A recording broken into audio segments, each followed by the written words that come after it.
يا عم الحاج قول العوز.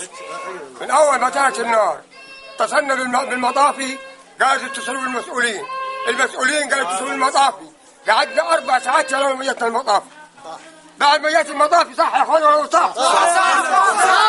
بعد ما جت المطافي جت فاضيه بغير ميه. سحبوا الخراطيم لما حريقه لقينا الخراطيم فاضيه كلها. والماء كانت قاطعه في مال يا بيه مال وحنفيات المطافي باظت وما حدش طفى بتوع المطاف، الشباب بتوع البلد اللي طفوا حنفيات المطافي باظت وما شغلاش خالص. في كذا حنفيه شغاله في البلد تلقاهم بايظين ولا حنفيه اشتغلت. الرجال قعد 5 ساعات شغاله في البلد ما لاقيش ميه يطفوا بيها المطاف. اهمال البلد والرساله والفساد اللي محطه الميه من غير ديزل، يعني انقطاع التيار كهربي تنقطع الميه وما حدش يلاقي ميه خالص عشان يطفي النار. الفساد ده سيادتك حنفيات حريق عشان خاطر يعني تنفع ايوه لازم نغطيها يا استاذ.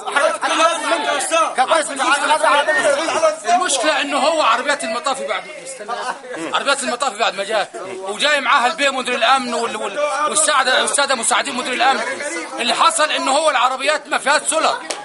عربيات مديريه الامن والحكومه ما فيهاش سولر. مدير الامن يقول هاتوا لي سولر عشان اطفي. احنا نجيب له سولر لمدير الامن. ده مشكله كبيره. عاوز بنزين، هو قال عاوز بنزين. والشباب اللي طفت الحريقه بيه عاوز مترين بنزين. الشباب اللي طفت الحرايق كلها اللي في البلد بتوع المطاف